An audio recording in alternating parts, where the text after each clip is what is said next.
Welcome back, everybody. Making it simple here. Pastor Randy, great to be with you. We have reached the end. This is the final part of our study here. It's over. Or is it? We've been deeply looking at the understanding of Peter's heart and what's been going on inside. I've had some comments come back on this lesson, which I'm always glad to receive, from those who said, man, that is me. That is where I'm fighting at right now. This really speaks to me. And that's the intent of why I do Making It Simple. One of the things that's on my heart about teaching in this style is for far too long, these lessons and thoughts and what have you from the Bible have become far too complicated. And we've gone down this road. I shouldn't say we, many have gone down this road of trying to give you something that honestly you don't need. And when I say that, I'm talking about they're giving you the material from a educational, look at how much I know kind of perspective rather than what do you do with it?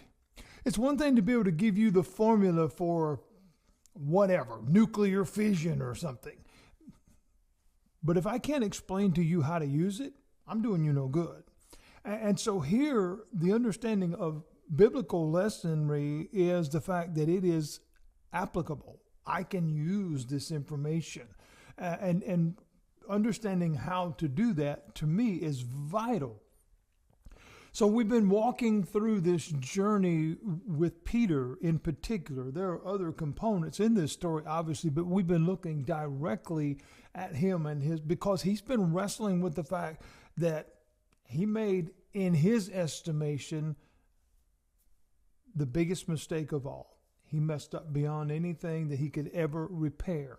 And while it's been made clear that he's restored in the eyes of Christ, as far as I'm loved, I'm not thrown away, what have you, he could not see how he could ever be of service again.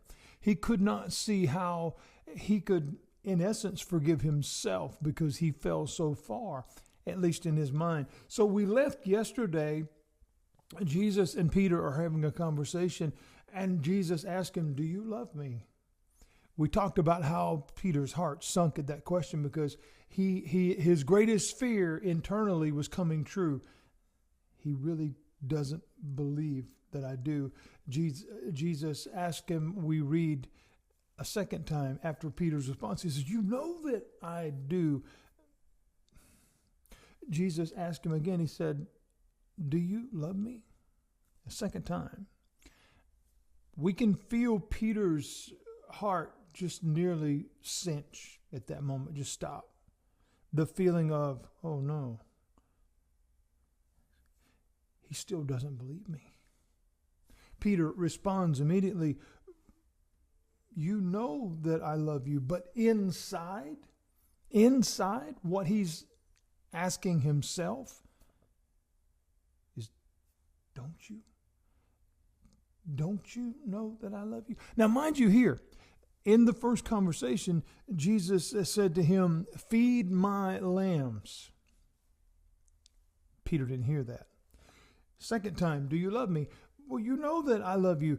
Shepherd my sheep is Jesus' response. Feed, shepherd. Those sound like responsibilities, don't they? Those sound like areas of service. What we're finding here, friends, and I want you to see this, is can we see how Peter's doubt, his self-defeat, if you will, is not allowing him to hear what Jesus is presenting him. The beautiful moments of serving, the beautiful moments of being a part of what's going on. We read that now for a third time, Jesus says to Peter, do you love me? 3 times. Why is that important? Well, Peter denied Jesus 3 times. Now he's been asked 3 times.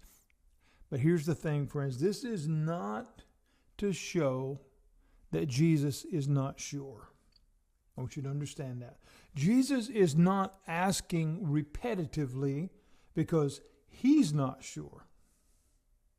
But rather why he asked repetitively is because Peter is not sure. See, he needs Peter to see and to realize, wait a minute, it's not over.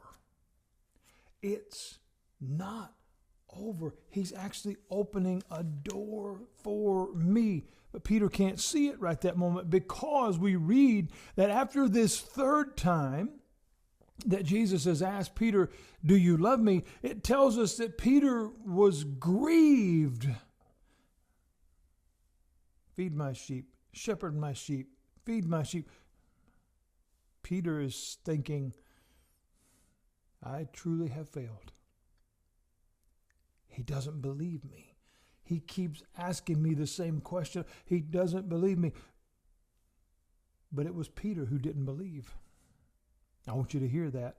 It was Peter who didn't believe. He did not believe that he was able to receive what God was offering him. You see, friends, we so very often defeat ourselves. We're the ones who do that. We defeat ourselves. But Jesus is continually expressing to him and to everybody, that's not true. You did that, not me. I'm telling you, go do something. I'm giving you the assignment. Jesus had been telling them all along the importance of their mission, to go share the gospel, to go let people know. Along that, let me ask you this. Along that way, did Jesus forget? Did Jesus somehow overlook? Did Jesus forget that these ones that he's talking to were human? That they were flawed? That they have the probability and possibility of blowing it sometimes? What we need to understand is Peter was in his own way. The very same thing that we do to ourselves all the time. Jesus said, feed my lambs, shepherd my sheep. But Peter had convinced himself it was over. He couldn't possibly do that, so he didn't hear that. And we read lastly that Jesus said to him one more time, feed my sheep. What was he saying? What was he saying to Peter? He was saying this, I know you love me, and you know I love you. Now go get busy. Go get busy. You've got work to do. In other words, it's not over unless you give up and quit. Have I gone too far? Have I messed up that much? Not as long as you've got a breath in your body. Not as long as there's an hour left in this day, friends. It is not over unless you give up. We blind ourselves oftentimes to blessings. We blind ourselves to the blessing of life because we determine it can't be done. Jesus was calling from the shore, and he said, friends. He said, friends, I've got fish on the fire.